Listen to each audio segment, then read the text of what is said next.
어쩌라고요? 시원하게 하거든. 뭐 앞하고 뒤하고 이승우 시원하게 셀러브레이션하고 시원하게 먹고 사람은 좋아. 그러니까 나 중간에 가면 좋아해요. 잘 봐야 중간 정도의 모습을 보여주고 있기 때문에 확실히 말해요. 중간이에요. 잘 봐야 중간이에요.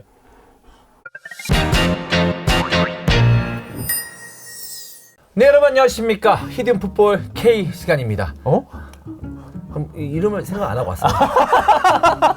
아니 부활한 줄 알았잖아. 나도. 그 이름 안 쓴 지가 오래됐는데. 네. 어쨌든 뭐 그렇게 하시죠. 하자. 히든풋볼이고 그래. 거기 이제 K리그니까. K리그니까 네, 히든풋볼 K 시간입니다. 네. 그래서 오늘 이 세 명 왜 모였냐? K리그가 이제 개막한 지 한 달 정도가 됐죠. 4경기 정도를 치렀는데 빠르게 알아보는 현재 전망. 현재 전망. 아. 네, 딱 뚜껑 열어보고 뚜껑 열기 전과 또 열어보고 나서의 문제가 또 달라질 수가 있거든요. 그렇죠. 이야기할 것들이 달라질 수 있기 때문에 초반에 한번 쓱 한번 훑어보자 K리그. 또 K리그를 별로 안 좋아하시는 분들, 관심은 있으나 안 하는 해외 축구밖에 안 본다. K리그 잘 모른다. 이러신 분들이 우리 영상을 지금 본다면 그래도 K리그를 즐기는데 새롭게 즐기는데 도움이 되지 않을까 좋습니다. 라는 생각으로 영상을 찍게 됐습니다. 팀별로 뭐 한두 가지의 어떤 그 좋은 점이나 뭐 문제점들 이런 것들을 얘기해보고 어떤 식으로 또 나아가면 좋을지 알아보는 시간입니다. 딥하게 들어가지 않습니다. 네. 여러분들 지금 K리그 해설하고 있잖아요. 그렇죠. 너무 여러분들 그 지식 많은 거 알아요. 많은 분들이 알고 현장 가는 새끼들 누가 이깁니까? 예? 저는 현장도 안 가잖아요. 네. 지식 많은 거 알아요. 근데 그걸 너무 다 끄집어내면 오늘 3시간 걸립니다. 그렇지. 12개 팀 다 알아봐야 그렇지. 되거든요. 그렇기 때문에 재밌어 할 만한 것들. 포인트. 이런 것들 잘 좀 정해서 얘기를 해주시면 좋을 것 같습니다.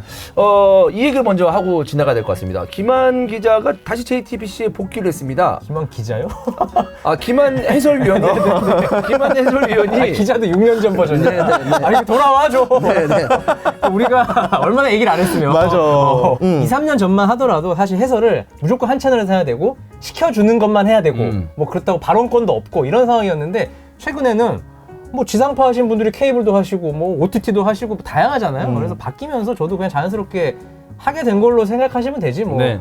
아무튼 개인적으로 네. 축하드립니다. 네네. 네. 재밌습니다. 오랜만에 K리그 중계도 현장 하고. 가니까 네. 좀 원래 이게 3월에는 해봐서 알잖아요. 뭐 3월에는 분위기가 좋아요. 네, 이제 3월은 또- 분위기가 좋아요. 하지만 네. 또 여름 되면 K리그 지금 붐이 일어났다고 해서 많은 분들이 흥분하고 계시거든요. 그치. K리그 팬들도 네. 저 인정하겠습니다. 네. 저도 굉장히 기뻐요. 근데 제가 몇 년간 K리그 얘기를 해봤을 때 이때 안 좋았던 적 없습니다.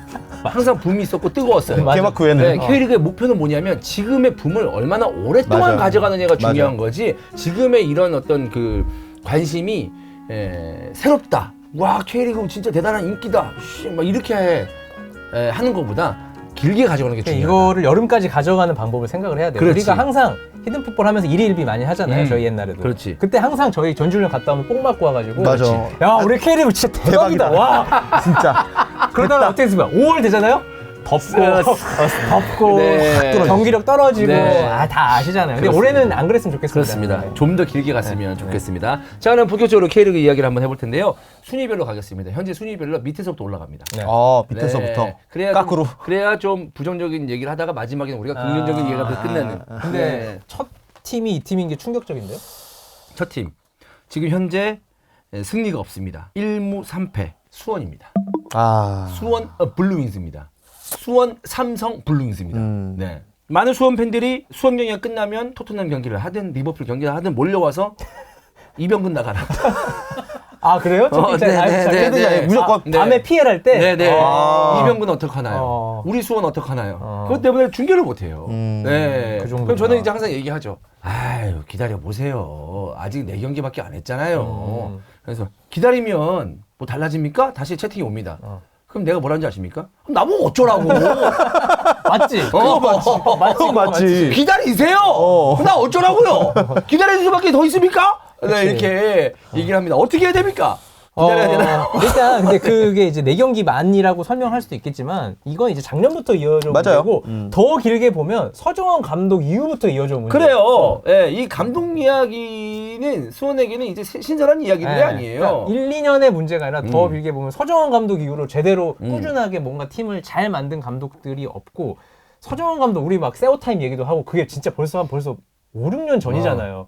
그 사이에 제대로 이제 롱런 할 수 있는 수원 삼성 감독을 못 찾았다는 게 가장 크고 당연히 이건 이제 선수들이나 뭐 감독들에게 비판이 가해져야 되는 건 뭐 당연한 프로의 이치지만 저는 어쨌든 선임한 게 누굽니까? 구단이잖아요. 그렇죠. 구단에 대해서도 좀 비판을 할 수밖에 없다. 결국 구단은 이제 감독이나 선수들 뒤에 숨어서 성적에 대해서 이제 약간 이제 뒤에 빠져 있고 욕은 다 이제 앞에 있는 사람들이 먹고 있으니까 그런 부분들을 좀 저는 나눠주겠습니다. 욕을. 그러니까 감독이 책임져야 되는 건 맞아요. 맞아요. 맞죠. 맞아요. 근데 계속 그 감독의 어떤 그 능력 내지는 앞으로 바라보고 플랜을 가지고 앞으로 바라보는 플랜을 가지고 감독을 선임했느냐? 그건 계속적으로 실패를 하고 있단 네. 말이에요. 그게 연속적으로 실패를 하고 있기 때문에. 그러니까 저는 궁극적으로 궁금한 게 수원 삼성 프런트가 수원 삼성 구단이 하려는 축구가 뭐냐 모르겠어요. 그러니까 어떤 식으로 구단을 이제 미래를 바라보고 있느냐? 저도 모르겠어요. 결국 나는 이거 같아. 목표가 2부 리그냐? 그러면 말이 되는데. 아, 그치. 지금 왜냐면 2부 리그로 가기 위한 그 어떤 가기 위한 증상들이 있죠. 증상들이 갈 있어서 수밖에 없는 이죠. 그런 증상들이. 그 목표가 2부 그건 아니잖아요. 왜냐면 농담으로 얘기했지만 우리가 제주가 강등되는 것도 봤고 대전도 강등되는 거 그렇죠. 봤고 강원도 강등되는 거 봤잖아요. 본 사람으로서 이게 전조 증상이라는 게 있단 말이에요. 근데 그때는 이제 강등권이 시행된 지가 우리나라 역사가 길지 않다 보니까 그때는 우리도 방송하면서 아 설마 강등 되겠어? 그래. 이러다 올라오겠지. 제주 기업 구단인데 그러다 강등됐습니다. 그렇습니다. 그러니까 이거는 어쨌든 이미 늦었고 상황은 지금이라도 구단에서 확실하게 노선을 결정을 해서 우리는 어떤 축구를 할 테니까 어떤 식으로 변화를 주겠다라는 걸 청사진을 그려야지 그냥 성적 안 좋으면 경질, 감독 대행 쭉 최대한 버틸 때까지 버티다가 리얼블루. 그러니까 우리 수원 출신 누구 있나 데려오고 모르겠어요. 진짜 리얼블루라는 게 존재하는 건지는 잘 모르겠어요. 실체가. 근데 어쨌든 감독 선임을 보면 다 수원 삼성을 거쳤던 사람들만 지금 선임이 된 상황이잖아요. 그래서 이런 것들이 과연 축구에 있어서 요즘에는 이제 의미가 있냐라고 생각하면 저는 지금은 살아남아야 될 때라고 생각하거든요. 그래서 빨리 조치를 취해야 됩니다. 무슨 조치든 변화를 가져가야 되는데 이제 수원 삼성 팬들은 4경기뿐만 아니라 지난 시즌부터 감정이 이어져온 상황이라서 맞아요. 폭발하고 있는 건 사실이죠. 어떻게 보세요? 이병근 감독님하고도 어쨌든 좀 알고 그렇죠, 있는 그렇죠. 강훈주 해설위원인데 최근에는 좀 이야기를 나누기 힘들죠. 어쩔 네네. 수밖에 없는 상황입니다. 뭐 좋은 성적을 거두고 있으면 또 뭐 축하한다는 메시지 이런 부분이 너무 좋다라는 이야기를 편하게 주고받을 수 있지만 지금 상황에서는 제가 사실 할 말은 없어요. 개인적으로 나누면서 뭐 어떤 위로도 되지 않을 거고 네. 어떤 도움을 드릴 수 있는 것도 아니니까. 근데 저는 이제 좀 볼 때 답답한 부분들이 있고 조급한 것 같아요.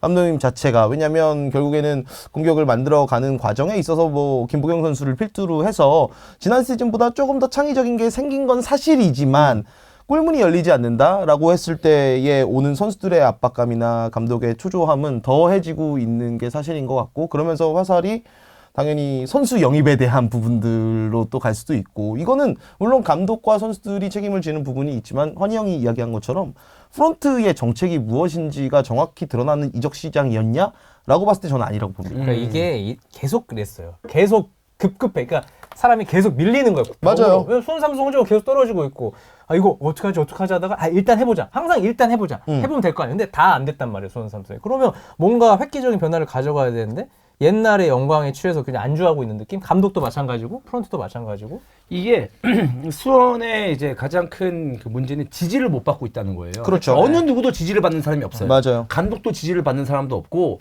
그다음에 프런트도 지지를 그렇죠. 받지 못하고 있고 팬들도 지지를 받지 못하고 있는 네, 그런 상황입니다. 그런 거 있었죠. 네, 네. 누구도 지지를 받지 못하고 있고 또 중요한 건 뭐냐면 이 팬들이 가지고 있는 그 뭐랄까요 목표와 구단이 지금 보여주고 있는 현상이 괴리가 제일 큰 구단이 그러니까 왜냐하면 이런 거예요. 우리 수원 그래도 좀 지금 전력 보고 뭐 하면은 그냥 6-7위 하면 좋겠다. 그럼 괜찮아. 괴리가 안 커. 그렇지. 근데 수원 팬들은 챔스권이야 최소. 우리가 못 나가도 챔스야. 못 나가도 3, 4위 이런 느낌으로 좀 했으면 좋겠고 FA컵 4강 갔으면 좋겠고 그런 건데 그 괴리가 너무 크단 말이야. 한마디로 이 목표와 기대가 커플링이 돼야 되는데 그래프가 같이 가야 되는데 지금 디커플링이 되고 있거든요. 경제 전문 용어죠. 이게 디커플링이 되면서 디카페인은 나는데. 그러니까 디커플링이 되면서 이 갭이 커질수록 갈등의 고리는 깊어지는 거죠. 네. 그게 갈등의 고리요? 갈등의 그렇지. 골. 그러니까 고리가 이제 약간 일본식 표현입니다. 아, 갈등의 예. 거리가 좀 깊어지고 있다라는 게 사실 수년째 그게 더 커지고 있어요. 근데 네. 무엇보다도 경기가 보기 힘든 지 몇 년 됐어요. 그러니까 수원 삼성 경기가 보기 힘들어요. 그러면 우리도 보기 힘들면 팬들은 더 보기 힘들 거 아니야. 그래도 좀 잠깐 희망을 줬던 게 2021 시즌 상반기가 상당히 좀 좋았잖아요. 그 당시에 뭐 성적도 좀 같이 올라왔었고, 수원이 추구하는 방향이 뭔가라는 걸 좀 느낄 수 있었던 박건화 감독 체제에서의 상반기였는데, 얼마 못 갔잖아. 근데 어쨌든 선수들의 이탈이 또 생겼죠. 뭐 군 입대라든지 여러 가지 이탈이 생기면서 그것이 또 확 가라앉았고, 여전히 또 도돌이표로 돌아오면서 오늘까지 왔다라고. 잠깐 이제 뭐 선수 얘기를 좀 해보면 어쨌든 오영준 선수가 나갔고, 네. 스틱에서 굉장히 잘해주고 있죠. 안병준, 네. 별로 안 좋아요. 예, 초반에 별로 안 좋은 것 같습니다. 지금 보니까. 안병준 선수가 어쨌든 K리그에서 뛰면서 수원FC에서 꽤 좋은 모습을 보여줬죠. 네, 그리고 골 많이 넣었었고. 그리고 나서 이적 이슈가 발생했을 때 결국에는 부상 이슈거든요. 무릎에 대한 그 부상 우려가 계속 있기 때문에 그거는 선수가 몸 관리하는데 계속 물음표가 따라다닐 수밖에 없는 100%의 경기력을 출전하지 못하는, 그럼에도 날카로운 모습은 분명히 있어요. 박스 안에서의 뭐 결정할 수 있는 헤더라든지 슈팅 이 타이밍을 보면 장점이 있지만 그게 터지지 않고 있다. 지금 혈이 막혔다. 근데 뮬리치를 이제 데리고 왔는데 좋은 선수라고 저는 봅니다. 좋은 선수예요. 네, 좋은 선수라고 보는데 지금 부상으로 나올 수가 없는 상황이고. 또 좀 이 재미 요소를 섞어서 얘기를 한다면, 만약에 뮬리치가 이번 A매치 브레이크 이후에 돌아올 수 있다라고 해도 약간 라마단 기간이 겹치거든요. 그랬을 경우에 항상 그 이슈가 있는 선수잖아요. 성남 시절에도 좋은 모습을 보이다가 폼이 확 떨어지는, 그리고 실제로 그 당시 소속팀의 감독도 그런 아쉬움을 얘기했었고, 이제 그런 것을 봤을 때 어쨌든 감안하고 영입을 했겠지만 또 어떻게 보면은 현재까지 그 영입에 대한 효과가 있냐? 라고 봤을 때는 제로잖아요. 그렇지. 어떻게 보면은 마이너스라고 볼 수도 있는 거고, 돈 쓴 것만큼 못 뽑아냈으니까. 근데 앞에서의 파괴력은 분명히 있어야 되고. 네. 개막전에 지고 두 번째 라운드에 전북하고 붙었거든요. 저 그때 수원 경기 보고 좀 하네? 맞아요. 괜찮은데? 라고 했는데 상대가 전북이라서 그랬는지 모르겠습니다. 네. 오히려. 네, 왜냐하면 진짜 저 수원 그때 김보경 미드필더 안에서 볼 잡고 이렇게 좀 볼 돌리는 거 봤을 때 뭔가 만들려고 하네? 라는 느낌을 받았거든요. 오히려 불운해서 이기지 못했던 경기라고 그렇죠. 할 수도 있잖아요. 그때 전북이 질 뻔했거든요. 이런 대화가 너무 어색하네요. 전북이라서 그렇지. 그렇다? 네. 근데 왜냐하면 전북도 이제 3라운드, 4라운드 보니까 가격이 나오더라고, 지금. 가격이요? 네. 코스가 좀 정해지고 있습니까? 어느 정도의 가격이 나오고 있는 상황인데, 아무튼 수원 입장에서는 빠르게 뭔가 안정을 찾으면서 서로 똘똘 뭉쳐서 팬, 프런트, 그다음에 코칭 스텝, 선수들 뭉쳐서 좀 응원받고 지지를 받는 상황을 만들어내고, 우리가 비록 지금 힘들더라도 여러분, 팬 여러분, 우리는 이렇게 나아갈 겁니다. 뭐 이런 식의 어떤 플랜을 좀 제시를 해야 된다. 라는 얘기를 좀 하고 싶어요. 그러니까 저도 진짜 격하게 공감하는 게 뭐냐면, 제가 요즘에 영어 좀 많이 하다 보니까 좀 한글 단어가 좀 헷갈립니다. 서울 수원이라는 팀은, 그러니까 물론 우승을 한 최근에 울산 전북 외에 어떻게 보면 팬층이 가장 두터운 팀이에요. 이 팀들이 성적이 좋아야 K리그의 훈풍, K리그의 이 초반에 이 열기를 계속해서 이어갈 수 있는 모멘텀이거든요. 그렇기 때문에 올 시즌 서울은 어쨌든 지금 4라운드까지의 성과가 괜찮습니다. 뭐 경기력은 저희가 좀 이따가 또 말씀을 드리겠지만, 그렇기 때문에 수원까지 같이 이 상위권 성적을 유지한다면 뭐 슈퍼매치에 대한 인기도 당연히 더 올라갈 것이고, 그렇기 때문에 더 아쉬운 감이 큽니다. 그렇습니다. 자, 수원의 상황은 지금 이런 상황이고, 자, 그럼 다음 팀 넘어가겠습니다. 11위 강원입니다. 자, 강원은 최용수 감독이 계속 그 경기를 좀 보고 있는데, 근데 최용수 감독 그때 포항하고 하는 경기 보니까 왜 이렇게 얼굴이 이렇게 좀 이렇게 많이 탄 것 같아. 그 네. 당시에 중계를 제가 갔던 것 같아요. 네. 포항 원정이었죠. 얼굴이 막 어둡더라고. 스트레스 많이 받나? 그날 경기장에 버스가 조금 늦게 도착을 했어요. 늦게 도착을 하다 보니까 화났구나. 약간 좀 불쾌한 상태로 인터뷰에 오셨습니다. 그러니까 뭐 어쨌든 본인은 빨리 가서 경기장의 상황 체크하면서 뭔가 준비를 한 루틴이 있을 거 아니에요.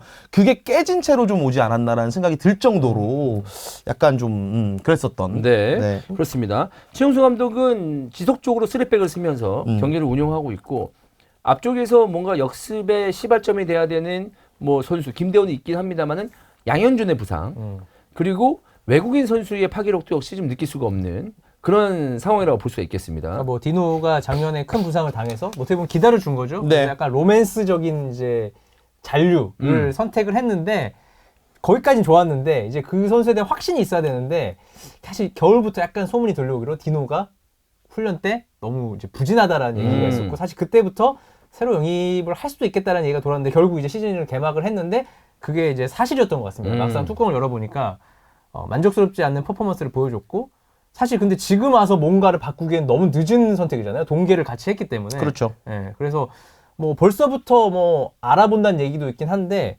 어쨌든 톱 없이는 이 하위권을 탈출하기가 어렵잖아요. 특히 강원 축구는 역습을 해야 맞아요. 되고 김대원, 양현준이 있고 거기서 버텨주는 하나의 기둥 외국인 선수든 이정엽이든 있어야 되는데 이정엽도 부상이고 네. 하다 보니까 결국 양현준까지 빠지면 김대원 혼자 앞에서 뭔가를 해야 되는 상황이고 나머지 자리는 어린 선수들이 차지해야 되는데 그러면 나머지 11개 구단에 비해서 너무 떨어지죠 사실. 냉정히 말하면. 그러니까 강원은 사실 이제 실점을 많이 하고 있지 않습니다만은 득점력도 굉장히 저조한 상황이고 또 실점도 매 경기 하고는 있어요. 그러니까 지금 네. 적은 실점이라고 할 수는 없는 게 지금 4경기에서 5골을 내줬으니까. 근데 넣은 골은 2골밖에 되지 않으니까 당연히 승점을 썼는 데는 어려움이 있고 그래도 최용수 감독 3백이라고 하면은 많은 득점은 아니어도 수비적으로 좀 지키는 힘이 있다라는 느낌을 줬던 이미지가 있잖아요. 근데 그거에 비해서는 최근의 모습은 그렇게 안정적인 수비력이라고 보기는 힘듭니다. 그리고 이적 시장을 뭐 보내긴 하면서 많이 안 내보내고 많이 안 영입하고 이런 식으로 인앤아웃이 많이 없었던 팀이라서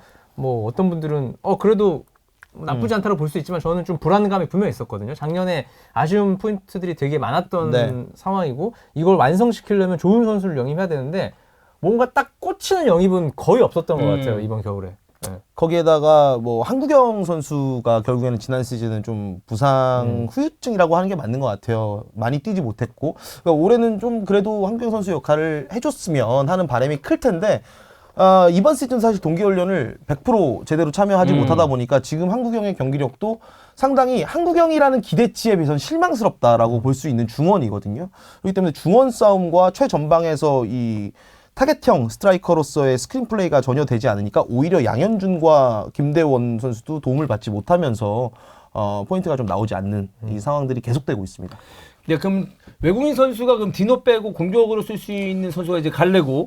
네, 그 선수인데. 근데 갈레고 선수의 장점도 결국에는 양현준, 김대원과 비슷한 측면에서 파괴력이 있는 선수예요. 그러다 보니까 지금 강원에 필요한 거는 원톱에서 어쨌든 연계를 할 수 있는 공격수거든요. 그래야지 측면 이 자원들이 공간을 찾아 들어가는 움직임을 통해서 다시 한번 재차 연결을 받을 수 있고 그 이후에 파생되는 오버래핑도 기대를 할 수 있는데 일단 1차적으로 투입 후에 그 볼이 지켜지지 않는 상황이다 보니까 공격은 계속해서 차단되고 있다. 그럼에도 갈레고의 이 지난 포항전에서의 움직임이나 뭐 이런 것들을 봤을 때는 그래도 갈레고 선수는 좀 기대할 수 있는 자원이다라는 생각이 듭니다. 네, 디노가 부진하고 이정엽도 뭐 별로 강원에 와서 보여준 거 없고 톱 자원들이 굉장히 부진하기 때문에 왜냐하면 어쨌든 최용수의 축구는 수비 축구예요. 예, 수비를 안정화한 다음에 적은 찬스지만 그걸 득점으로 연결하면서 그 골을 지켜내면서 승점을 따내는 그런 축구를 구사하는데 앞쪽에서 득점이 안 나오니까. 그러니까 강원이 사실 지난 시즌도 초반부터 굉장히 좀 안 좋았어요. 안 좋았다가 이정엽 선수가 좀 살아나면서 그러니까 살아났다는 게 이정엽의 득점보다는 연계잖아요. 이제 그런 부분이 좀 살아나고 결국에는 측면 자원들이 살아나면서 성적이 좀 쭉 올라서 결국에는 파이널 A로 시즌을 마쳤거든요. 이제 그런 부분들 최용수 감독이 팀을 다잡는 능력은 그래도 있으니까 선수들의 부상 복귀 그리고 컨디션이 회복하면 어느 정도 강원이 추구하는 방향에 대해서는 지난 시즌과의 큰 틀이 변화가 없기 때문에 그래도 올라오지 않을까라는 근데 양현준의 부상은 그래서 큽니다. 맞아요. 그리고 양현준, 김대원 앞쪽에서의 파괴력 있는 공격수가 안 되면 김대원하고 양현준만 막으면 되는 거니까 대처가 가능한 상황이거든요. 사실 지난 시즌에 다 경험을 해봤으니까 네, 다른 그러니까 팀들이. 플랜 B에 대한 게 좀 약하죠. 어쨌든 약할 수밖에 없죠. 알겠습니다. 네. 자, 다음 팀입니다. 제주입니다. 제주 선수 부상 선수 한번 읊어볼까요? 네. 임채민, 이창민, 최영준, 정훈, 연재훈 그렇죠. 여기에 한 두세 명 더 있습니다. 그러면 거의 주전 멤버가 다 빠졌어요 지금. 네. 특히 이제 허리부터 허리 네, 밑까지 까지는 완전히 다 빠진 상황이죠. 초토화된 상황인데 지금의 부진이 뭐 남길 감독 입장에서는 당연히 부상 선수 때문이라고 얘기를 할 수밖에 없는 상황이지 않을까. 많아도 너무 많으니까. 근데 그러려면 이제 초반에 한두 경기력이 좋았어야 되는데 그것도 아니었거든요. 그래서 이제 안 좋은 상황의 부상자까지 나오니까 그냥 승리가 계속 쭉 없고 득점력도 상당히 떨어져 있고 무엇보다도 이제 홈 경기를 하잖아요. 그러면 저는 이제 홈에서는 그래도 팬들이 오니까 좀 더 공격적으로 아니면 또 색깔을 보여주는 축구를 해야 된다고 생각하는데 제주는 홈이나 원정이나 거의 비슷하게 경기를 합니다. 저는 이제 그게 좀 아쉬워요. 제주 홈 경기 꽤 많이 왔거든요. 근데 경기가 너무 밋밋해가지고 과연 저 사람들이 다음 경기까지 이거를 올까라는 생각이 들 정도로 지금 제주의 축구는 한 근 2, 3년간 굉장히 침체돼 있는. 침체돼. 뭔가 경기력, 아니 성적은 항상 뭐 5위, 뭐 4위, 6위 왔다 갔다 하는데 경기만 놓고 보면 좀 신나지가 않아. 신나지가 않아. 뭔가 네. 막 다이나믹함도 떨어지고. 지금 제주가 더 큰 문제는 뭐냐면 일정을 봤을 때 초반 일정이 어려운 일정은 아니었어요. 맞아요. 1라운드 수원FC였었고 2라운드 대구FC, 그다음에 3라운드 인천, 4라운드 FC 서울이었었거든요. 여기서 제주가 어느 정도는 다 승점 3점을 따낼 수 있는 팀들이었단 말이에요. 그러니까 본인들이 챔스권으로 올라가려면 그렇죠. 지금 1, 2, 3라운드 적어도 1, 2, 3라운드에 있는 팀들은 2번 정도. 이기고 가야 된단 말이에요. 예, 2번 정도는 이길 수 있는 팀이었는데 그걸 못했다는 게 더 큰 문제점이지 않을까. 앞으로 일정이 더 힘들어질 테니까. 네.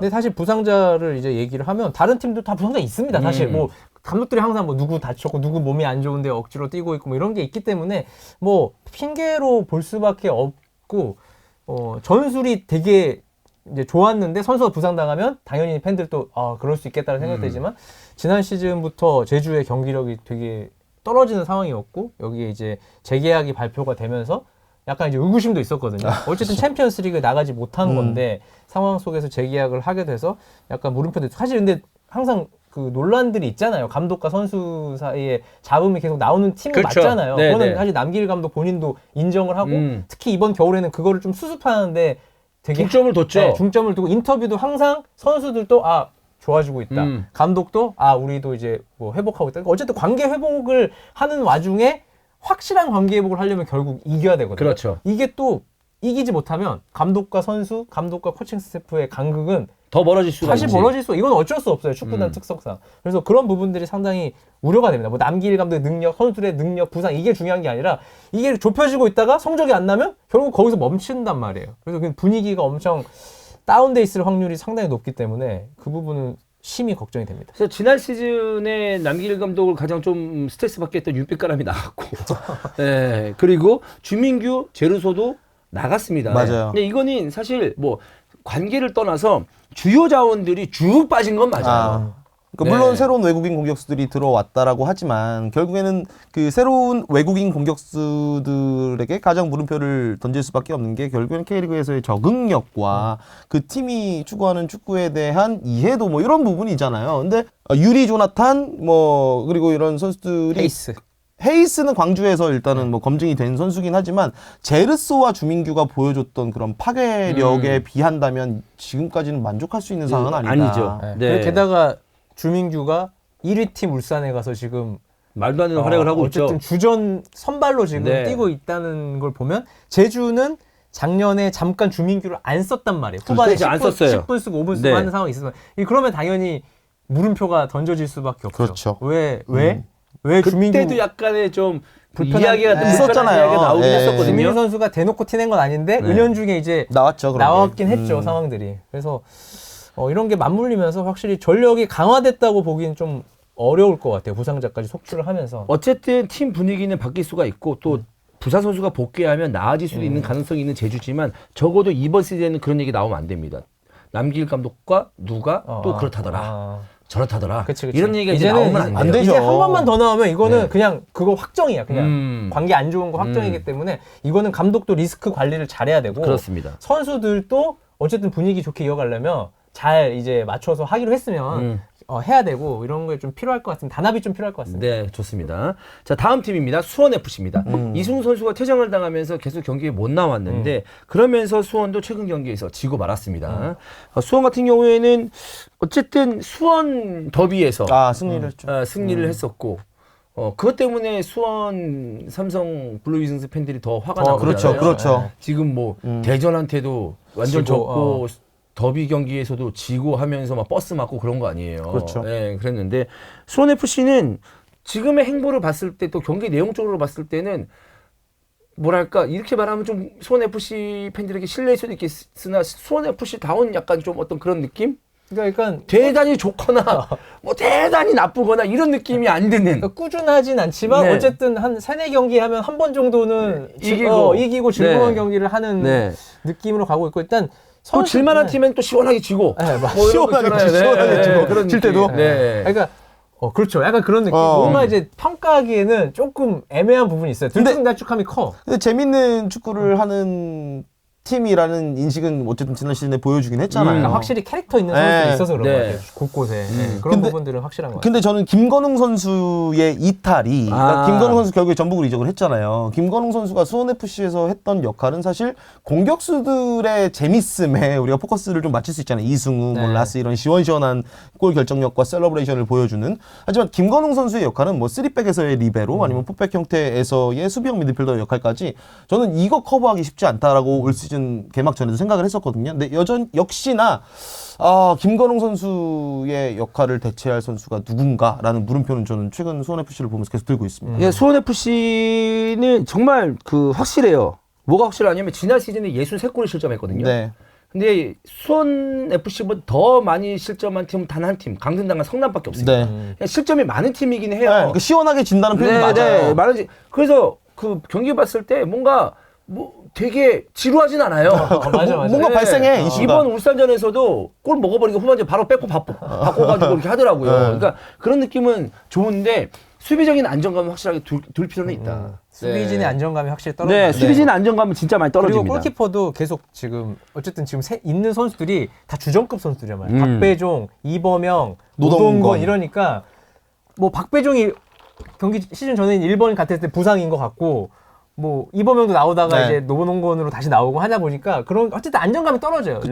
주전급 골키퍼들은 맞는데 노동건, 이범영 이 선수들이 지난 시즌과 뭐 최근에 봤을 때는 많이 못 뛰었어요. 그러니까 이 경기감은 많이 떨어져 있을 수밖에 없다라는 게 뭐 개막전에서도 나왔죠. 이범영 선수 그 PK 내주고 뭐 이런 모습들. 근데 결국은 공격이 해결해야 되는 팀은 맞아요. 수비는 뭐 고쳐지면 좋지만 어쩔 수 없어요. 그러니까 막 본프레시로 가야 됩니다. 그래요? 3골 먹었으면 4골 넣고. 지금 멤버가 좀 그래요. 그러려면은 라스가 되게 잘해줘야 되는데 그쵸, 사실 라스 잘하는 거 파괴력 있는 경기 보는 거 쉽지 않아요. 네, 자기 역할은 해줘요. 그러면 그 누가 해줘야 되냐 옆에 이승우가 해줘야 되거든. 근데 이승우 빠지면 그 옆에 이제 데리고 온 오인표가 해줘야 되거든요. 그러니까 중요한 건 라스를 중심으로 이승우는 당연히 지난 시즌만큼 해줘야 되는 거고 성적을 올리려면 오인표가 잘해야 됩니다. 그리고 무릴로 그 뒤에 무릴로. 근데 저는 좀 긍정적으로 보는 게 무릴로 선수가 사실 그 전 시즌에 비해서 지난 시즌 좀 아쉬웠거든요. 근데 그래도 이번 리그 초반에 무릴로의 모습이 꽤나 괜찮더라고요. 적극적이고 나름 그 라스와의 어떤 호흡을 맞춰야 되는지는 분명히 알고 있는 선수니까 그런 움직임도 괜찮고 그리고 항상 이 선수 하면은 풀시즌 뛰는 모습을 본 적은 없는 것 같아요. 이광혁. 이광혁 선수 그 리스크가 있는 선수인데 이광혁은 다 그래요. 안 다치면 최고지. 다 그렇게 모든 선수들이 그렇게 말해요. 근데 그게 제일 중요해요 올 시즌에 진짜. 그냥 확실히 뒤보다는 앞쪽에 무게감이 많이 좀 쏠려 있는 서울이지 않을까? 서울이요? 수원. 또 윤빛가람도 있으니까. 그렇죠. 윤빛가람, 뭐 이승우, 라스, 뭐 무릴로, 그다음에 오인표, 그다음에 이광혁 이런 멤버를 봤을 때는 중위권 정도는 할 수 있을 것 같아요. 근데 중요한 건 뭐냐? 얼만큼 골을 실점을 안 하냐. 정말 실점 많은 팀이거든요. 아마 2년 전에도 내가 지금 기록을 찾아보면 그래서 혹시 확인해 보시고 2년 전에도 이렇게 2시즌 전에도 몇 골을 실점했는지. 그러니까 실점률 몇이었는지 이런 것도 좀 자막으로 넣으면 좋을 것 같은데. 근데 이제 재미있는 팀이라는 표현이 맞는 게 그렇게 실점을 많이 하면서도 많은 득점을 하기 때문에 항상 파이널 A냐 B냐의 경계에서 그 마지막 33라운드 종료 시점에서 이 팀과 엎치락뒤치락 하는 게 발생하잖아요. 그래서 재미있는 축구를 하는 팀은 맞다. 네, 그래요. 이거 맞네요. 2021년 상위 스플릿, 그러니까 파이널 A 갔습니다. 갔는데 실점 57점, 1위입니다. 네. 특이한 팀이야. 특이한 팀이야. 실점 이렇게 하고 위로 가기가 쉽지 않아요. 그러니까 이제 득점력은 알겠는데 수비. 그럼 이렇게 이미지가 생겨요. 이번 시즌마저도 이렇게 실점 많이 한다. 김덕용 감독 뭐 이렇게 재밌게 축구 앞쪽에서 만드는 건 알겠는데 수비는 뭐 이렇게 뭐 이렇게 할 수도 있기 때문에 일단은 수비적인 안정화가 필요하긴 하다. 그래서 수비수 영입을 좀 한 것 같아요. 노장들로 최보경이라든지 네. 이재성도 데려왔죠 다시. 수비수 이재성. 큰 재성. 큰재성, 수재성 데려와서 안정화를 하려고 하는데 뭐 팀 컬러라는 게 또 있을 수 있기 때문에 시간이 좀 수비는 또 시간이 걸릴 수가 있습니다. 그래서 수원 FC 경기는 재밌어요. 네. 그래서 그치. 제가 중계를 하고 이번 시즌에 입중계를 하고 있는데 중계할 때 수원 FC하고 좀 또 이승우도 있었기 때문에 뭐 이승우도 있기 때문에 수원 FC 경기를 좀 이슈가 됐을 때 하려고 했는데 다른 팀하고 붙었을 때 어떤 팀들은 누군지 말 안 하겠습니다. 아, 이 경기 해야 되나? 이 그럴 경기 수 딱 있지. 그림이 보이는데 어차피 한 라고 하는데 경기니까. 수원 FC는 뭐 수원 FC 경기 한번 보지. 뭐 이렇게 편하게 할 수 있는 그렇지. 팀이 수원 FC였어요. 왜? 재미 보장. 시원하게 하거든. 그렇지. 뭐 아파하고 뒤하고 이승우 시원하게 셀레브레이션하고 시원하게 먹고 막 이승우 막 원더골 넣으면서 역전골 넣고 또 퇴장도 당하고. 그런 느낌이 있거든. 네, 재밌는 팀이긴 합니다. 수원 FC의 이 매력을 계속 지켜나가면서 수비 안정화가 된다면 되면 이번 세지. 시즌 좋은 그럼요. 성적을 유지할 수 있다. 네, 저는 개인적으로 라스 그렇게 신뢰하진 않습니다. 아, 그래요? 네네네. 좀 몰아치는 느낌이 있긴 해. 몰아치는 느낌이지. 역할은 뭔지는 알겠지만 라스의 역할이 뭐 오인표 띄우기, 이광혁 띄우기, 이승우 띄우기 이러면 오케이. 근데 본인도 스트라이커란 말이야. 근데 근데 이승우하고 이광혁 막히면 본인도 해결해 줘야 된단 말이야. 그 라스 선수가 그래도 수원 FC 팬들에게는 굉장히 긍정적인 뭐 이미 알고 계시겠지만 생각보다 되게 이타적인 마인드를 갖고 있어요. 뭐 실제로 인터뷰를 해보면 그렇기 때문에 좀 긍정적으로 저는 보는 부분들이 더 큰 것 같습니다. 그러니까 수원 FC에서 첫 임대 후 이적을 했을 때 21시즌 이적 후 첫 시즌 18골. 굉장히 좋았잖아요. 정말 좋았죠. 근데 지난 시즌 8골. 저는 이거는 조금 약하다고 봅니다. 나이도 네. 이제 조금 차고 있어서 그렇습니다. 좀 불안감은 확실히 좀 더 생기고 있죠. 좋습니다. 수원 FC가 얼마나 안정적인 이 팀이 골 먹냐 안 먹냐 그거 보시면 재밌을 거야. 오늘 포인트가 그거네. 오늘 몇 골 먹을까? 약간 이런 거. 왜냐? K리그에서 제일 많이 골을 먹는 팀입니다. 네. 근데 먹는다는 표현보다 내주는 팀이라고 하는 게 맞는 것 같아요. 왜냐면 또 느니까. 같은 표현이긴 한데. 그게 더 더러운 느낌. 아, 그래요? 내주는 팀이? 골을 왜 내줍니까? 먹자. 네. 아니, 먹는 게 낫나? 아, 네. 네, 그렇습니다. 네. 자, 다음 팀입니다. 전북입니다. 이렇게 빨리 나와? 네. 저 전북 경기 보고 깜짝 놀랐어요. 왜요? 저는 2022년 경기 보는 줄 알았어요. 작년도 경기? 네, 네. 그래서 뭐지? 작년 이맘때 전북하고 똑같은데? 약간 이 생각이 딱 들어가지고 와 하나도 달라지지 않았어. 약간 이 생각이 중계 때 확 들더라고요. 네. 그러니까 일단은 1, 2라운드를 하면서 아주 똑같은 모습을 느꼈다면 그거는 확실히 보신 게 맞고 네. 3라운드부터 이제 변화를 주긴 했어요. 이렇게 보신 게 맞고. 3백으로 좀 공격할 때 3백으로 바꿨거든요. 김진수, 홍종호, 정태욱을 3명을 세우고 김문환을 윙포드까지 올려서 굳이 숫자로 말하면 3-2-5 형태에 섰는데 제가 대구 갔다 왔잖아요. 네. 그냥 3-2-5로 서 있어요, 그냥. 그러니까 여기서 뭘 만들진 않고 그냥 포메이션이 3-2-5가 공격되고 3-2-5구나 이렇게. 수비할 때는 4-4-2. 그래서 뭐 이것도 저는 그래도 변화하려고 노력을 했구나라는 거는 인정은 합니다만 결국 여기서 차이를 만들어내려면 이 앞에 5명을 뒀으면 여기서 해결을 해야 되잖아요. 근데 일단 박스 안쪽 진입이 어렵습니다. 공을 뒤에서 너무 많이 돌려요. 그러다가 안 되면 롱킥. 근데 구스타브 롱킥. 구스타브 후반에 넣고 롱킥. 네. 전반에도 앞에 조규성 뛰게 시킨 다음에 롱킥 하니까 대구 경기에서 되게 일찍 시간부터 단순하게 축구를 하는구나라고 생각이 들었어요. 그러니까 왜냐면 실점을 했잖아요. 그러부터 이제 거기서부터 쫄리는 거야. 그 마음이 급해지는 마음이 거지. 급해지는 거기 그리고 관중이 꽉 찼단 말이에요. 어. 일방적인 응원에 이제 마음이 쫄리니까 공을 뒤에서 돌리는데 대구가 안 따라 나가요. 왜 따라 나가 솔직히? 그치. 따라 나갈 이유가 그치. 없어. 야 가만히 있으면 어차피 때려 넣어. 우리가 대구 크잖아 다. 신장이 좋잖아. 수비진 3백 대구의 3백이야말로 진짜 약간 클래식 3백? 전진보다는 수비에 중점을 두는. 그거 얼마나 수비력이 좋겠어. 대한민국에서 내가 볼 때 아시아에서 스리백 제일 잘 쓸 거야. 아시아에서 3백의 수비. 우리가 스리백 수비. 그러니까 왜냐하면 주구장창 그거 거의 10년째 하고 있어요. 이 대구는 3백을 10년째 하고 있어. 거의 10만 시간의 비밀처럼 그 정도 하면 아마 우리 3명 10년 동안 3백 하면 잘하지 않겠어요? 형이 센터에 쓰고 그러니까. 우리가 좌우에 쓰고. 근데 그러면은 정말 그것만 하고 있거든요. 대구하고 최용수 감독하고 합쳐야 돼. 최용수 감독도 10만 시간 썼을걸요. 그렇지. 그런 느낌이죠. 하지만 대구는 선수들이 3백을 잘 알고 그렇죠. 있는 그렇죠. 팀이죠. 3백은 어떻게 해야 되는지. 네. 그래서 그런 팀을 상대로 이제 공을 뒤에서 돌리니까 해결을 못하고 그리고 측면에 올라가 있는 김문환이 전반에 공을 거의 못 잡았어요. 왜냐면 오른쪽이 정태욱이잖아요. 정태욱이 송민규를 주든 김문환을 봐야 되는데 거기 대구 선수들이 바글바글해서 기다리고 있으니까 못 다시 그러면 홍정호 준 다음에 김진수 주고 안 끌려 나오니까 다시 홍정호 주고 하다 보니까 결국 마지막은 킥.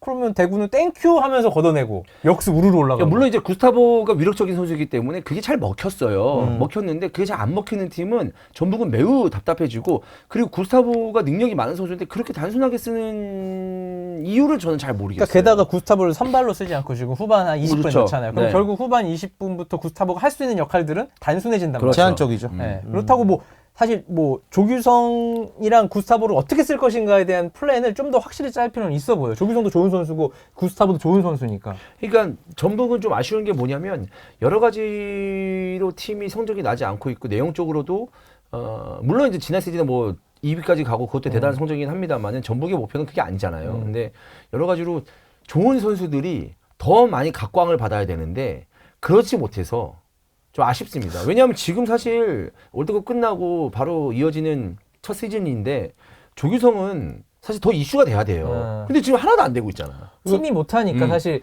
덩달아서 조규성의 역할론까지 나오고 있죠. 이거 맞냐 조규성 이렇게 뛰는 거 맞냐라는 얘기까지 나오고 있으면서 잡음이 이제 안팎으로 되게 전북이 지금 많은 상황이고 이 와중에 골키퍼도 불안하고 골키퍼도 새로 영입해서 불안한 네. 상황이고 그리고 22세 카드도 강상윤이 있긴 하지만 강상윤 밖에 없는 상황이고 쓸 수 있는 카드들이 그래서 밸런스가 많이 무너지고 그리고 중앙 미드필더가 맹성우, 이수빈, 백승호, 뭐 김건웅 선수 쓸수 김건우 있고. 이렇게 있어가지고 중앙 미드필더진이 이거 너무 포화야? 중복. 뭔가 선발급 유망주 좀 베테랑 뭐 이런 조합이 있어야 되는데 다 비슷비슷해요. 그렇지. 예. 백승호가 좀 그 이름값이나 여러 가지 봤을 때 눈에 띄긴 하지만 있지만 또 활약으로 보면 맹성웅이 조금 실제 그 알토란 같은 역할은 맹성웅이 하고 있단 잘하죠. 말이에요. 근데 또 김건우 수원FC에서 되게 좋은 상황에서 왔고 이수빈은 그들보다 조금 어리지만 어쨌든 키워야 선수고 센스가 있는 선수고 또 그래서 나름의. 이거를 영입을 되게 그 스쿼드를 보면 되게 깔끔하게 정리되는 스쿼드는 아닌 것 같아요. 근데 전북은 저는 더 나은 축구를 해야 된다고 봅니다. 당연하죠. 왜냐하면 더 나은 축구를 시도한 적도 없는 것 같아요. 경기 보면. 왜냐하면 시도 자체를 안 해요. 그러니까 너무 선수들이 왜 저렇게 우왕좌왕 움직이고 아니 자기들끼리 그냥 좀 빽빽하게 서가지고 자세 위치만 잘 잡으면 볼 돌리고 하면 상대팀 회회 돌아갈 것 같은데 개인 기량들이 좋으니까. 그러니까 근데 그런 것들이 전혀 나오지 않고 있고 선수들의 실력을 100% 유도해내지 못하는 느낌? 디테일이 많이 떨어져 보여요. 디테일이 떨어집니다. 큰 틀은 있어 보여요. 경기를 보시면 팬들도 보시겠지만 뭐 알겠어. 뭐 오늘 이렇게 할 거구나 하는데 그 다음에 구체적인 플랜이 없다 보니까 결국 마지막에는 선수들이 급하게 처리하는 그렇죠. 형태가 많으니까 재미도 떨어지고 경기도 못 가져간다고 생각이 돼서 이런 디테일들을 찾는 과정을 A매치 휴식기 때 꼭 가져가야 되고 그렇지 못하면 이 팀은 고민해봐야 된다. 정말 그 전북하고 울산 얘기 나중에 하겠지만 그게 있어요. 지든 이기든. 왜냐하면 축구라는 게 주구장창 슈팅 때렸는데 한 번 말리면 골대 막 두세 번 맞고 상대 골키퍼 미쳐가지고 선방 막 하고 하다 보면은 안 돼요. 뭐 이길 것도 비길 것도 지고 할 때도 있잖아요. 시즌 치르다 보면. 많죠, 사실. 근데도 야 오늘 진짜 만신창이 됐다. 그래도 승점 1점 다행이다. 와 저런 팀을 상대로 저 팀 진짜 강하다.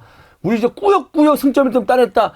이런 느낌을 줘야 되는데 전북은 강팀이란 느낌이 나지 않습니다. 그러니까 아까도 수원 얘기하면서 말씀하셨잖아요. 수원이 오히려 전북하고 비긴 게 그렇죠. 수원이 이기지 못해서 아쉬울 정도로 비겼지만 그게 전북이어서 가능했다라는 말씀을 하신 것 자체가 그러니까 수원 입장에서는 꾸역꾸역 승점 1점 원정에서 챙겨간다 이게 아니라 못 이겨서 짜증난다 이런 느낌이 돼버리니까 전북은 지난 시즌과 달라진 게 하나도 없습니다. 그게 가장 큰 문제점이라고 생각을 들고 계속 김상식 감독도 스트레스 많이 받을 거예요. 뭐만 할 때마다 김상식 하는데 사실 저는 어느 중간 이상의 감독이 들어오면 이 정도는 당연히 할 것 같아요. 네. 아 그럼 김상식은 중간 이하다. 중간이다. 중간이다. 아 좋았어. 근데 이 환희 형이 어쨌든 김상식 감독을 좀 현장에서 달라졌으면 좋겠어. 현장에서 만나고 왔잖아. 욕을 할 수가 없대. 왜? 너무 그냥 사람이 기분 좋게 만들어. 사람은 좋아. 그러니까. 나도 알아. 나 김상식 감독 좋아해요.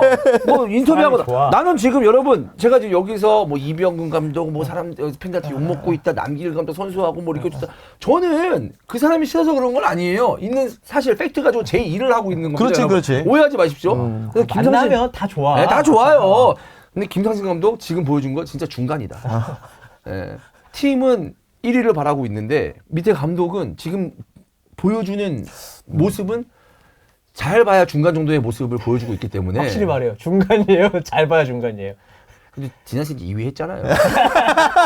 근데 저는 이게 더 아쉬운 건 그거예요. 지난 시즌에 이 연패 달성에 실패하면서 우승컵을 울산에도 내줬잖아요. 그리고 겨울 이적 시장에 보여준 그 공격적인 영입 이런 것들을 봤을 때는 올해는 더 잘해야 된다. 어떻게 보면은 이적 시장만 놓고 본다면 물론 울산 우승 후보지만 전북 올 시즌에는 우승컵 절대 다시 뺏어오겠다 이런 느낌이 되게 강했거든요. 근데 그거에 비해서 지금 펼쳐진 4번의 경기에서는 그런 모습은 아니다. 아니 그냥 쉽게 얘기해서 야 뒤에 홍정호 있지, 왼쪽에 김진수 있지, 앞쪽에 백승호 있지, 그 앞에 조규성 있지, 송민규 있지, 이동준 김문환 있지. 있지, 이동준 있지. 뭐 이동준 부상이긴 하지만 구스타버 와가지고 뚝배기 있고 힘 있지. 근데 그 선수 가지고 이거다? 에이씨. 그리고 거기서 아니 솔직히 말해봐. 아니야? 그 중간이다 아니면 아니 난 솔직히 이번 월드컵 때 우리나라 선수도 공 그렇게 잘 차는지 몰랐어. 그건 맞아. 공은 잘 차더라고. 진짜 잘 차지. 근데 거기에 반이 전북이 가 있잖아 지금. 그치. 베스트로 나왔든 안 나왔던 네. 카타리아 갔던 사람 반 정도가 전북에 있잖아. 카타리아. 네? 카타리아. 근데 이거는 아니다 이거죠. 네. 그러니까 이게 비전이 있으면 1승 1무 2패잖아요. 근데 1승 1무에 근데 막 운이 안 좋았어. 누가 봐도 이건 진짜 운이 없네. 이런 게 아니에요. 그냥 이럴만한 경기를 한 거예요, 전부. 그게 더 충격적이라는 거예요. 그러니까 강팀이 초반에 꼬꾸라질 수 있잖아요. 근데 그게 뭐 합당한 이유가 있으면 나는 팬들도 기다려야 된다 생각해요. 근데 경기 보면 질만 했다. 이긴 경기 야 광주 상대로 질 뻔했네. 한바터면 광주가 결정만 줬으면 졌네. 이런 경기예요. 그러면 결국 제대로 시원하게 이긴 경기 하나도 없잖아요. 그럼 납득을 못 하는 거죠. 그렇습니다. 전북은 변화를 많이 줘야 되고 지금 멤버 매우 좋은 멤버다. 더 좋은 축구를 보여줄 의무가 있다. 네. 의무. 전북 경기 재밌게 보고 싶습니다. 좋은 팀이니까요. 좋은 선수들이니까. 네. 관중이 많이 빠졌어요. 네, 많이 빠졌어. 맞아요. 옛날엔 진짜 바글바글 했는데 지금도 많긴 하지만 그 옛날에 그런 어떤 열정이 조금 줄어들었어. 경기장의 분위기가 약간 죽었어. 그렇지. 네, 그거에 대해서 좀 전북을 응원하는 입장에서 좀 더 좋은 모습을 보여줬으면 좋겠다는 생각이고요. 다음 팀입니다. 인천입니다. 인천은 많은 선수를 영입했습니다. 어떻게 인천이라는 시민구단이 인천 시민구단이 이런 선수를 다 영입할까? 라는 생각이 들 정도로 선수들을 많이 영입했어요. 이명주를 시작해서 이명주 이번 시즌에 온 건 아니지만 그렇죠. 이명주가 인천으로 그렇지. 제르소가 인천으로 막 이러면서 신진호가 방점을 찍었지. 인천으로 막 이런 선수들 그러니까 그만큼 영입을 잘했다는 얘기입니다. 근데 성적은 좋지 못합니다. 1승 1무 2패. 가장 멤버는 너무 좋아요. 네임밸류도 있고 한데 3-4-3을 쓰잖아요, 지금. 그러니까 경기 안에서 3-4-3이 아주 유기적으로 바뀌어야 하잖아요. 가장 반대되는 팀이 광주입니다. 맞아요. 광주는 4-4-2지만 4-4-2였다가 2-6-4. 경기의 상황에 대해서 유리한 대로 숫자가 바뀌어요. 근데 인천은 3-4-3에서 바뀌어봤자 신진호가 답답해서 빌드업하려고 밑으로 내려오는 거. 내려와서 4-3-3 아니 뭐 4-3-3이지 굳이 따지면 포백은 아니지만 그런 식으로 숫자가 바뀌는 걸 제외하면 다변화를 할 수 없는 지금 전술을 쓰고 있다고 생각이 되고 뒤쪽에서 실수하면 바로 실점하는 구조를 가지고 있어요. 3백들이 너무 플랫해요. 다 장신에 피지컬에 힘 좋고 베테랑. 그나마 델브리지가 이제 왼발을 쓰기 때문에 특이점이 있긴 하지만 이 세 명의 조합 자체가 뭔가 인천이 공격하려면 이렇게 하면 안 되는데라는 생각이 들고 신진호와 이명주를 조금 더 공격 쪽에 활용을 해야 되는데 자꾸 이 선수들이 뒤를 돌아보면서 수비를 하게끔 만드는 상황이 많다 보니까 경기가 생각보다 안 풀리는 경우가 많고 그리고 앞에 있는 제르소, 에르난데스, 김보섭 굉장히 에르난데스 빼고 김보섭과 제르소는 직선적인 직선적이죠. 앞을 보는 선수들이에요. 그러다 보니까 그 선수들이 앞으로 달려나가면 뒤에서 같이 와 하면서 올라가야 되는데 그게 이미 신진호는 내려가서 빌드업하고 있었고 이명주도 도와주려고 측면 도와주려고 빠져 있고 하다 보니까 중앙에 도와줄 선수가 없어요. 그리고 결국 할 수 있는 건 김보석과 제루소의 솔로 플레이. 슈팅 때리고 들어가면 골, 안 들어가면 튀어나와서 갑자기 중앙 텅 비어있으니 거기를 쭉 밀고 광주가 그래서 사실 인천 잡은 거 아니에요. 그러니까 그런 유기적인 면모가 많이 떨어지고 너무 경직돼 있다고 해야 되나? 이 포메이션 자체가 그런 느낌을 확실히 받았습니다. 그래서 이거는 조금만 수정하면 잘 될 것 같은 느낌이 있거든요. 그러니까 우리 아래서 말했던 팀들보다는 조금 더 개선할 수 있는 여지가 좀 더 쉬워 보이는 거지. 좀 더 나아 포인트. 보이긴 해요. 예. 그러니까 그게 저는 이 3-4-3 똑같거든요. 지난 시즌하고 어떻게 보면. 근데 거기서 선수 한 명의 롤로 인해서 경기를 완전히 바꿀 수 있다라고 생각을 해요. 그 자리가 누구냐면 김보섭입니다. 김보섭 선수가 있던 자리에 작년에 뛰었던 선수는 아길라르였어요. 아길라르 선수가 오른쪽 윙포워드로 포진이 되더라도 결국에는 이명주를 돕기 위해 안쪽으로 들어와서 미드필드 역할을 수행하고 아길라르 좀 많이 내려왔죠. 네, 내려오면서 그러면 내려오게 되면 이명주가 한 칸 올라갈 수도 있고 이런 자유로운 스위칭이 가능하고 비대칭 아길라르가 윙포드로 많이 뛰었나? 아길라르는 중앙으로 시작하지 않았나요? 중앙으로 시작할 때보다는 생각보다 윙포드로 출발하는 경우들이 많았습니다. 대신 실질적인 플레이는 안쪽으로 들어오거나 내려와서 플레이를 하면서 본인의 성향이 있으니까. 그렇죠. 그러면 이명주가 그 공간을 찾아 들어가거나 네. 그러니까 유기적으로 비대칭으로 갈 수도 있고 이런 포인트가 있는데 김보섭이 그 자리에 섰을 때는 완전히 다른 성향이잖아요. 그러다 보면은 투미들인 이명주와 신진호에게 과해지는 업무 분담은 상당히 클 수밖에 없어요. 공격도 해야 되고 수비도 해야 되고 너무 보호도 해야 되고 하는 게 많아. 그러니까 너무 잘하고 다재다능하다 보니까 하는 게 많다 보니까 편중돼 있어. 그러니까 조성환 감독하고 이야기를 해봐도 조성환 감독도 그거를 아쉬워하고 알고 있고 그러니까 이명주와 신진호 이 선수들이 잘하는 걸 극대화시키는 게 맞는데 그러기에는 팀적으로 우리가 뭐 지금 선택을 그렇게 하고 있지 못하다. 그래서 너무 알고 있더라고요.